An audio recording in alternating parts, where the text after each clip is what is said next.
अगर आप सोचते हैं कि बिना बदलाव के तरक्की हो जाए तो ये सरासर गलत है, क्योंकि ग्रोथ बदलाव के रूप में ही होती है। हम तब तक नहीं बदलते जब तक बदलाव हमारे लिए बेहद जरूरी ना हो जाए, क्योंकि बदलने में तकलीफ होती है और झुककर चीजें सीखने में हमारे ईगो को ठेस पहुंचती है। सुनील छेत्री से बातचीत के दौरान विराट कोहली कहते हैं कि मेरे खेल में सबसे बड़ा बदलाव तब आया जब शंकर वसु सर ने मेरा वेट लिफ्टिंग से परिचय करवाया। उस समय विराट कोहली को थोड़ा संदेह था, क्योंकि उन्हें कभी कभी कमर में तकलीफ होती थी, लेकिन वसु सर ने बोला कि तुम मुझ पर भरोसा करो। उसके बाद विराट पूरा दिन खत्म होने के बाद शाम को अकेले ट्रेन करते थे। वे कहते हैं कि 3 हफ्ते में मुझे अपना खेल और शरीर में अंतर दिखने लगा। उसके बाद हमने डाइट और शरीर पर ध्यान दिया। विराट कहते हैं कि मुझे पता था कि जीन्स के कारण वजन कम रखने और मसल मेंटेन करने के लिए मुझे 2 से 3 गुना मेहनत करनी होगी, और मैं इस बदलाव के लिए तैयार था। मसल की एक्सक्लूसिव स्ट्रेंथ और एंडोरेंस के लिए ओलंपिक वेट लिफ्टिंग कोई नई खोज नहीं है। बॉलीवुड, रेसलिंग और कई स्पोर्ट्स में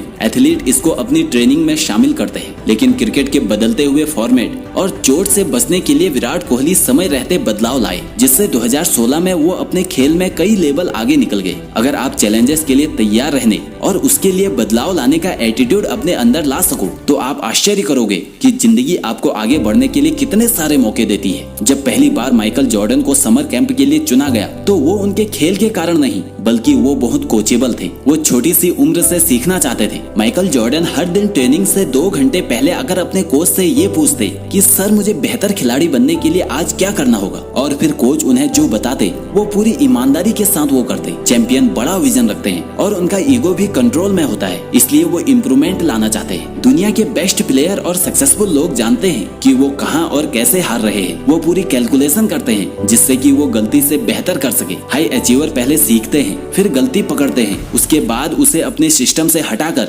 उसकी जगह सही चीज लाते हैं। ग्रोथ माइंडसेट वाले न केवल नए चैलेंजेस ढूंढते हैं, बल्कि वो चैलेंजेस के साथ आगे बढ़ते हैं। हर सफलता की सीढ़ी पर असफलता के पायदान लगे होते हैं। असफलता कोई रुकावट नहीं है, बल्कि ये तो हमारे रास्ते का जरूरी हिस्सा है, क्योंकि हम कुछ भी कठिन और जरूरी काम बिना गलती किए नहीं सीख सकते। तो अब यहाँ पर एक क्वेश्चन आता है कि फेलियर से पार कैसे पाएं? सबसे पहले ये समझना जरूरी है कि फेलियर एक ऐसी चीज है कि जब आप सीखना नहीं चाहते तब भी फेलियर आपको सीखने के लिए मजबूर करता है। जिसमें ईगो ज्यादा होता है उन्हें फेलियर से प्रॉब्लम होती है। जहाँ लोग अपनी गलतियों को जानने के बाद भी चैन से सोते रहते हैं, वहीं एक कोच अपने प्लेयर्स को सिखाते हैं कि बदलाव तो आकर ही रहेगा, और बदलाव का दूसरा नाम ही ग्रोथ है। दोस्तों, अगर आपको कोई कोच या मेंटर मिल जाए जो आपको फेलियर से लड़ना सिखा दे तो बिना सीखे उसे मत छोड़ना। बदलाव आपके बिलीफ सिस्टम में आता है। जो लोग फेलियर्स को दीवार के रूप में देखते हैं वो उससे कभी बाहर नहीं आ पाते, और जो लोग फेलियर्स को दरवाजे के रूप में देखते हैं वो उसे खोलने की कोशिश करते हैं और उससे बाहर निकल आते हैं। स्पेन एक्स की फाउंडर सारा ब्लैकली कहती है कि हर संडे खाने की टेबल पर मेरे पिताजी हम सब भाई बहनों से पूछते थे कि बताओ इस हफ्ते तुम कहाँ फेल हुए और तुमने उस फेलियर से क्या सीखा। फिर हमारा जवाब सुनने के बाद हमको शाबाशी भी देते। इसलिए मुझे तभी से आदत पड़ी है कि जब भी मुझे कोई प्रॉब्लम दिखती है तो मैं उसका समाधान देखने लगती हूँ। दोस्तों, असफलता को छुपाने से सिर्फ आपके ईगो को राहत मिलती है, और वो भी थोड़ी देर के लिए, क्योंकि अंदर से आपको सब कुछ पता है। जब तक आप सीखोगे नहीं तब तक डाउट हमेशा बना रहेगा। इसलिए अपनी गलतियों को स्वीकार करना बहुत जरूरी है। स्टीव जॉब्स जो अपनी ही बनाई हुई कंपनी से निकाल दिए गए, लेकिन उन्होंने कभी भी अपनी असफलता नहीं छुपाई, बल्कि उनसे लगातार कुछ नया सीखते गए, और 12 साल बाद आकर उन्होंने दिवालिया होती हुई एप्पल कंपनी को बचाया और दुनिया का सबसे कीमती ब्रांड बना दिया। तो दोस्तों, क्या आप भी अपने लाइफ में बदलाव लाने को तैयार हैं? मुझे कमेंट करके जरूर बताएं। ऐसे ही और वीडियो देखने के लिए इस चैनल को सब्सक्राइब करके बेल आइकन प्रेस करें। आपसे अगली वीडियो में फिर मुलाकात होगी।